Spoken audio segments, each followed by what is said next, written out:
Hello, folks. This is Old Buck Dave here in Old Buck City, and I'm looking for Old Buck Dell. Dale. Old Buck Dale is here. He's somewhere at least. He's still out there in Zoom land. I'm All zooming right, from. make up a story about where the hell where you're from this week. No, I'm actually Yeah. in Monk's Corner. Monk's Corner. Monk's Corner. What state is that in? Monk's State Corner, of South Carolina. South It's Carolina. You're back to South Carolina.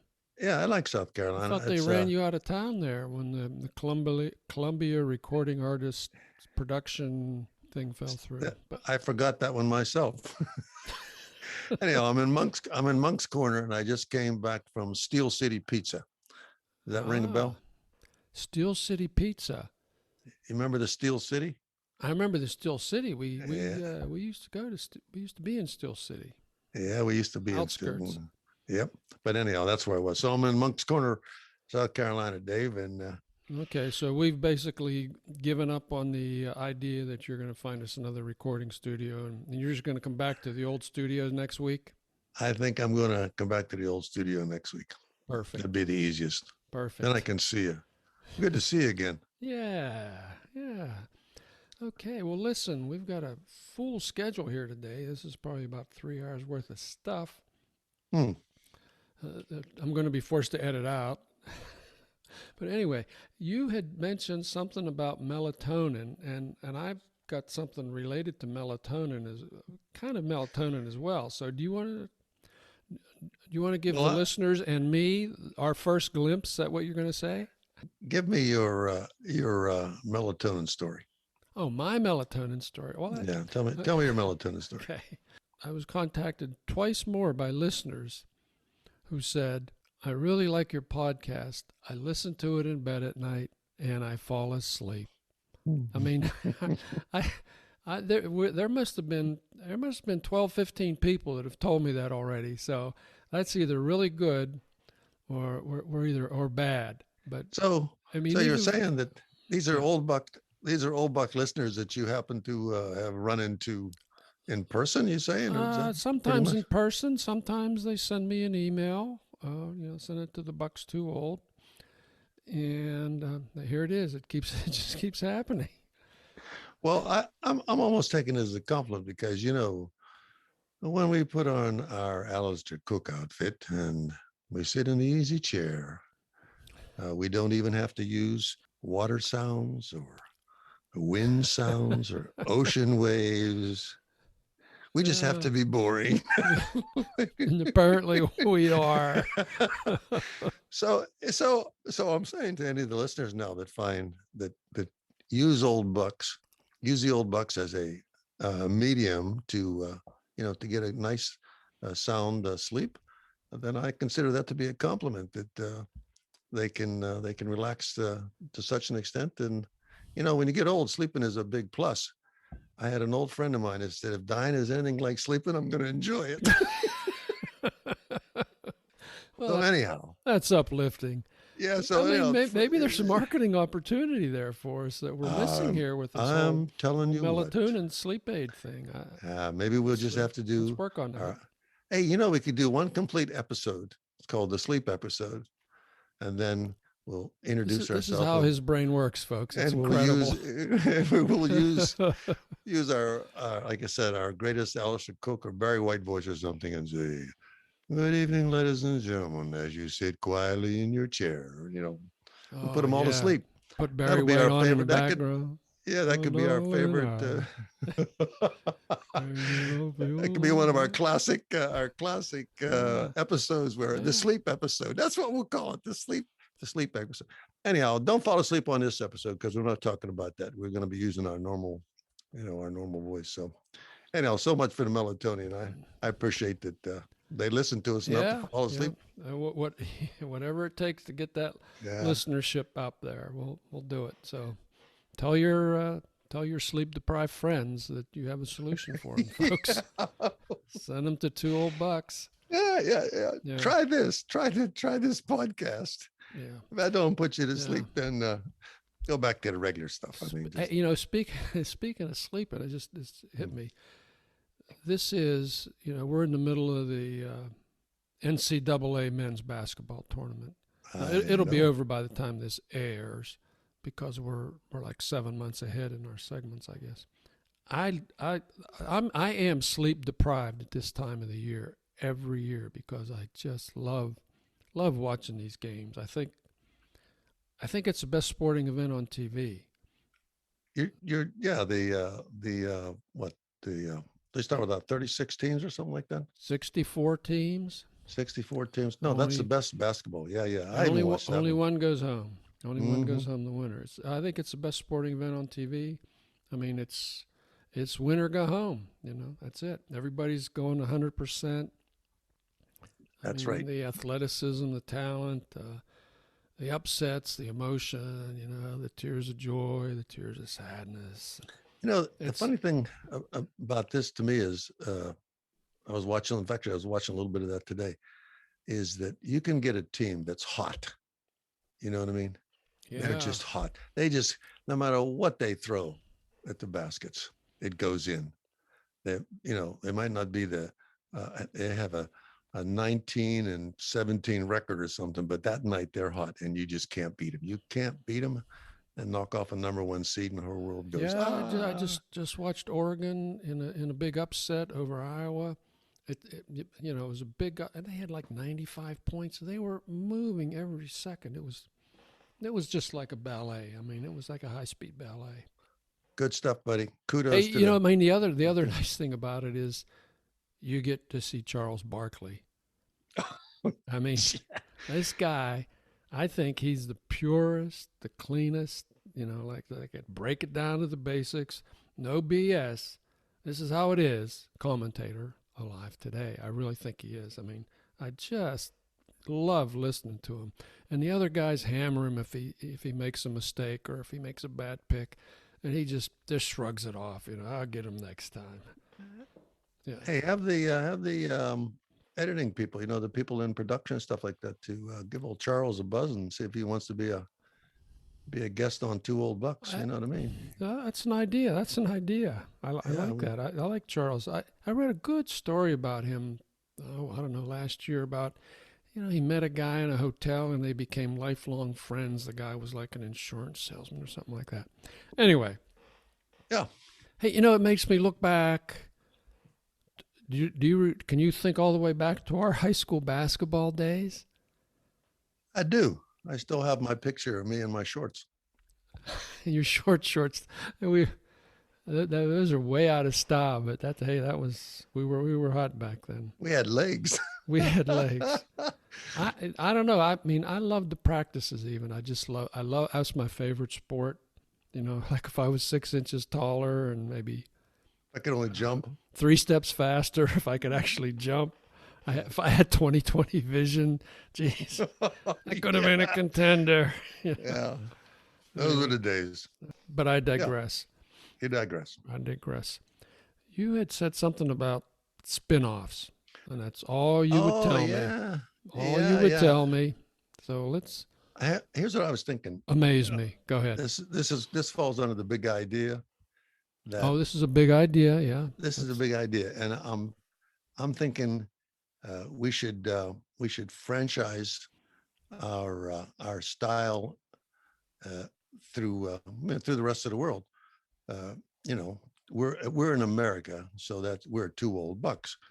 But what if you were in Canada? Okay. Yeah, they could be two old moose. Old loons. Two old loons. Okay. Yeah, old loons. That could be the Canadians, and two old loons. That could be. Let's pretend that could be Jason and Jane, who are a co-ed couple. You know what I mean? They could do something. Yeah, that's possible. Similar. Then in Russia, you could have obviously two old bears. Two old bears. Okay, we've got bear. some. The Russian listenership is exploding, by the way, and I'll talk more about that later. But I will bet you $1 to a donut that in no time at all there's going to be two old bears out there, and they maybe call themselves Ivan and Igor. Ivan and Igor. They'll sound so much like us that the only reason they're not us because they speak fluent Russian. Because they'll speak fluent Russian. Yeah. And so how about what else we have? Germany. Yeah. How about well, they could be called two wild hares, Too because wild. there are hares. They're a form of rabbit, that kind of a hare. Yeah. Well, there could be two wild hares too. Two It could wild be, hares. yeah, that could be Eiffel and Hearts or something like that. Those Eiffel. guys. That would be, they would go good. That would sound like a let good me team. think about that. Germany. I don't know. And then there could be, Okay. in England, it could be two old stoats. Two Spell old that. stoats. No, you can't spell it. Yeah, no, it's Stoats. Stoats. It's, you know what a stoat is, don't you? I honestly don't know. It's like a weasel. Oh, it's like a weasel. Yeah. Okay.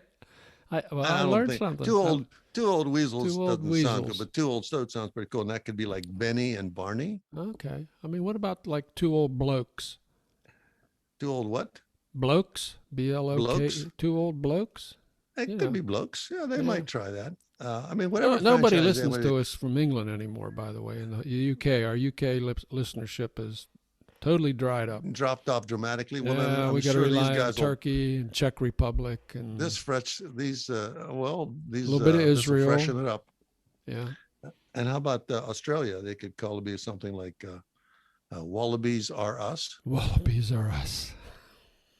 Neil and Natty, something like that. Okay. And on it goes. So pretty soon, there'll be like 400, maybe 4,000 two old somethings. This would be like the And start of a you'll be able to pick revolution here. Yeah, you'll be able to pick the country of your Mhm. choice to hear their stories and Okay, all that kind of stuff. So this is I how you think- I think spend your it's a pretty spare good time. idea. That's I like it. I like it. it's a big idea, you know. It's another big idea. It's another big idea. Another big idea. More coffee, please. Hey, No cream, no sugar. speaking of coffee, I was reading a cycling magazine today, online, of course. Nobody does anything on paper anymore. And there was a big article about this new chain lubricant, and it sang the praises of this. It's not wet, it's not dry, it's like ultra penetrating. And they say, and as a bonus, it has a coffee scented. It's coffee scented. Okay. Like why? Why? Where in the world were they looking for a chain lubricant that smelled like coffee? It's a brilliant idea. It's a really dumb idea. Come on. Well, I mean, I'm trying to think, how could you even smell it? You know what I mean? Like, what good would it do? What good would it do? But Well, it's not practical. but that's what cyclists do. They spend their money on silly things. You're talking about bicycles? Bicycles, yeah, bicycle. You're talking about cycles. Talking about cycling, biking to you, cycling. Hey, cycling to the purists. I wanted to bring that up one time. I want you to clarify that for me. Mm-hmm. I mean, we both have bikes, or two-wheeled bicycles. Yep. And I like to think that I ride a bike, but you're a bike rider. So I'm a cyclist. I'm a cyclist. I'll give you you're a cyclist. Let's call it that. Yeah. You're a cyclist. I have a bike and I ride a bike. And the difference, the basic difference is, on my bike, I have a little basket in the front. There's And no yours baskets in doesn't. cycling. No baskets allowed. No. And you don't have shock absorbers on your bike either, do you? Well, not those big ugly things like you have. No. But do they? I mean, do cyclists prefer that? they're looking for pain. They're looking for pain. Remember when I sent you the rules of cycling several years ago? I did. That was the funniest thing that I ever read. I mean, We well, should not go the over funniest those thing, but it's we very should cool. go over We those should- in some episode. At least pick out. you should Yeah. definitely do that. If everybody knew. And and the real cyclist, when one of them starts complaining, the other one just calls out the number of the rule. I mean, everybody knows what the rules are. Like rule number this 5. hurts, What is this- it? Rule number 5. Rule number 5. That's the one we're not going to say. Yeah. Oh, let's do that sometime, Dave. Let's bring All right, that we'll up. do But that. I really find there's a distinct difference because as a cyclist, you're into the science of the bikes and the techniques. And I Yeah, mean, you've told but me you've showed me a lot of different stuff about how to raise the seat up to get the right leg lengths and do a lot of things. Otherwise, I would have been suffering greatly over the years for what riding I did do. And I think I probably put about, I would say at least 10,000 miles on my bike. How many miles have you put on your bike? This week? Well, I mean, just like random number from since you've had a certain bike. Well, 60,000? Probably. I mean, since I started actually recording it, it's about 30,000. But I've it's probably double that. It's probably 60,000. So, like on two wheels moving down the road in one bike form or another, or one bike or another that you wore out, at least 60,000 miles. So that's some serious riding, and you got to be scientific about it. Otherwise, you hurt yourself. You do. You have to be careful. You have to do it right. Yeah. But to be quite honest, some cyclists, the people that want to be called cyclists, are really snobs. Particularly the roadies. The roadies are the worst. It's the middle-aged roadies. Oh, and a roadie would be someone who does guys that ride road bikes. Okay. Oh. And there's a name for them. They're called mammals. MAMIL. Middle-aged men in lycra. Okay. And I mean, yeah, there's even a movie about them. There's even a movie about them, and how they obsess over their, the componentry, and you got to be dressed just right, blah, blah, blah, blah. Well, I just like to get on the bike and go. Your expertise, I mean, I've always made tremendous use out of my bike. I mean, you encouraged me to ride for health reasons, and I started doing that, and that turned out to be a very, very practical means of transportation for me for years. You remember I used to tell you, how are you going to get by with one car? And I said, I ride my bike. And I rode everywhere, to the post office, to the grocery store, downtown to meet you all the time. Yeah, you used to be old and fat. No, you're just old. Look at me now. You're just old. Yeah, but I was thinking another big idea. If we both are interested in bikes, and we both have them, but it would be curious to see if we'd encourage any of the bikers out there, or anybody who wanted to be one, or any bike enthusiast who might have a thought or a tip. We could use this platform maybe to give somebody a tip every now and then, a biking tip or cycling tip. I'll give the biking tips. You give the cycling tips. It will be. I'll have you show you have the most skill and both talent to do that. You got the looks, though. I mean, I got the looks. I'm willing to admit that. So let's do that. Two old bucks. Bucks too old. That's bucks right. too old. TW. We're not too old. It's TWO. Oh, well, bucks TWO old. Let's hear it. At gmail.com, and go ahead and fire those letters in. Yeah. And say, I have a cycling question, and then if they have a biking question, I'll say, well, this is how you attach your little basket. Yeah. I had a short-lived Q&A on cycling, but my listener moved or something. So anyway.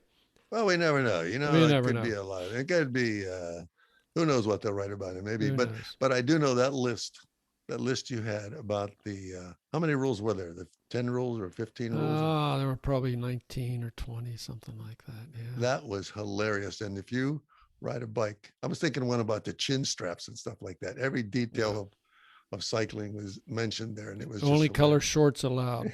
Black. Yeah. If you wear anything but black. Yeah, pull that out of your repertoire. I will do that. We'll do that. We can have some fun with that. Okay. I have another big idea. Let's hear it. You got a million of them. Well, this occurred to me one day. I said, these are clever ways. This is for manufacturers. Clever ways to deceive the consumer. Okay, Questions? we always want to do more of that. Absolutely. This is America. This is America, buddy. Yeah, it's America, and we want to deceive or confuse the consumer as often as possible, because every time I figure out how to sort of beat the system, they change it. You know what I mean? Something changes, and I think, boy, they don't do that anymore. For example, like if you want to get the same price for a jar of peanut butter, what do you do to put less peanut butter in, but make the jar look the same size? You could aerate it, I guess. No. You put a dimple on the bottom. That's a dimple on the bottom. Okay. You dimple up the bottom, so you take off, a quarter ounce or so much peanut butter out of it, so the jar stays exactly the same size on the shelf, and you pay the same price for it, but there's just 2 spoonfuls less than after billions of jars. You realize you're screwing all our listeners here by giving the marketers something else to run with here. Do you realize? Well, they've already done that one. Oh, they've already done it. Okay. You can go to You're the store. You're just reporting on it. Okay. Well, I'm just sort of reporting on that one. But if you go to the store right now, you find that dimple on the bottom. It's pretty clever. I thought that's why ingenious. It's there. It's not there to make the jar any stronger. And another thing, I think, say for example, you manufacture toothpaste. So in the old days, when you squeezed a tube of toothpaste, you ever notice, you remember it used to come out and look like a little tube, maybe like a little string of it there, it would sort of hold its shape into a round. Well, not anymore. No. So if you want to get more mileage out of your toothpaste without putting more toothpaste in, you add water. So when you squish it out, it just sort of goes flat. And you say, so that's how they do it. 3 tubes for $1. That's how they do it. So that's a good way to way to rip us off. And then you're grouchy today. Keep going, buddy. You're on a roll. I'm telling you another thing I found, that let's say you have a favorite coffee, a Keurig type coffee. Okay. Yeah. And you have your favorite coffee, and you've been paying $29.95 for a box of 120. And then you go a few months later and you see the same box. It's still $29.95. Oh, this time you only have 100. Yeah. And you say, of course. Yeah. Of course. That's the simplest way to do it. Everything stays the same. Only they just reduce the number of Keurigs. You used to buy coffee by the pound, buy a pound of coffee. Now a pound of coffee is 11 ounces. It's like it's like, what happened to physics here? Yeah, so you just reduce the amount of product in the box. So half-gallon ice cream, forget it. A quart and a half now. Yeah, we're sounding like grouchy old men here. That's okay. That's who we are. 2 old grouches. So that's a very clever way to do that too. And I just got 17 threatening emails from Madison Avenue here. Thanks. But that's what you can go to the shelves and check that out. You'll notice that when you pull off the little plastic wrap that's around them, then of course you can't see in them. But and you say, oh my soul. So they just made the packaging a little bit more wider. And then I discovered too, like sometimes you buy paper plates, and I'm thinking, why, when you pick these things up, you always get 2, Oh yeah. Because that's right. You always get 2. You never get 1 because it's too thin to hold anything, but they seem to stick together. But if you stack them all up, it looks like you got a pretty good volume of plates. So you end up saying, holy smoke, if you'd have made just 1 plate strong enough, I probably would have had a stack half the size of this. I said, and then lastly but not leastly, it's not going to be toilet paper, is it? If you got a segment on toilet paper, I don't want to hear it. It isn't toilet paper, but this was paper towels. I was close. I was astonishingly close here. Every time you wonder, I said, let me rip a sheet off.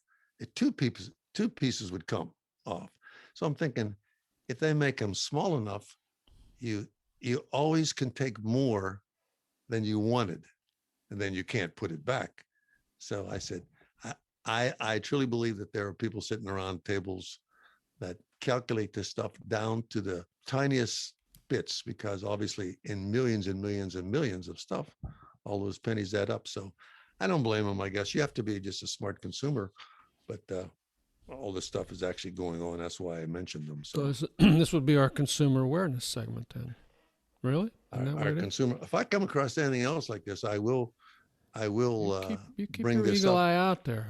So that's the Moderately latest big idea, and the three people listening are already asleep. from mission accomplished. Here we are. We're probably like Mission 20, accomplished. 20 minutes in, and I can hear the snores already. Oh gosh. You got any letters from afar? Well, I do. Yeah. What do you got there? I'm We've curious got a to see. stack of them. I mean, we must. My God, the poor mailman is grouching here.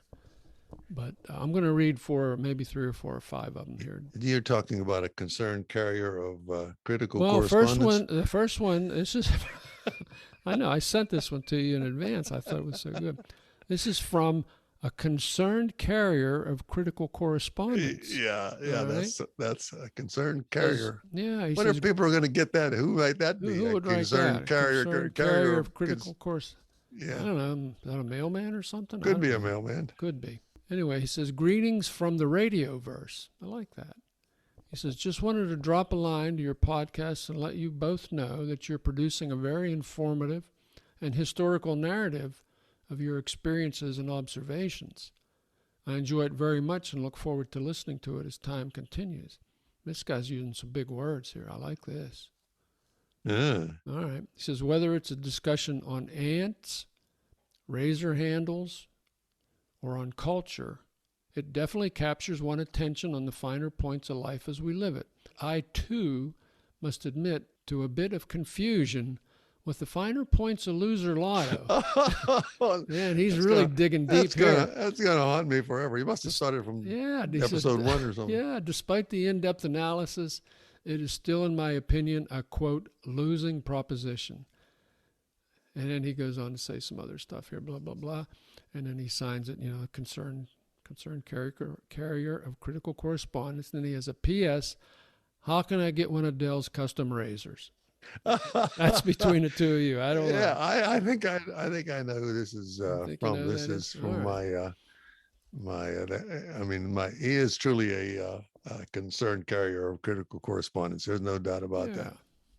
Now, So, here's and greetings to him. And remember, if you have a mailman or a concerned carrier of critical correspondence, treat them good, because you got to give those guys neither rain nor snow nor dark of night. He's a communicator requiring a pat or something. Yeah, he knows who he is too. Okay. Now this is a very short one. This is from a Buckeye State Hornet. All right, the name's withheld.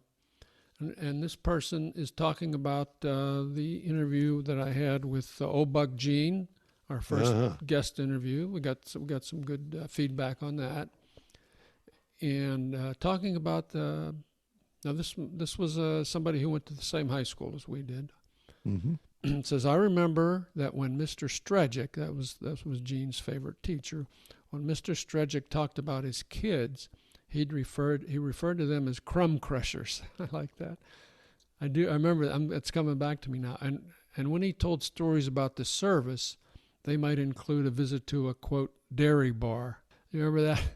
Mr. Strejic would say, and then we got off, spent the weekend going to dairy bars. And anyway, it says some other stuff. We never thought he would partake in any other alcoholic beverage at the time.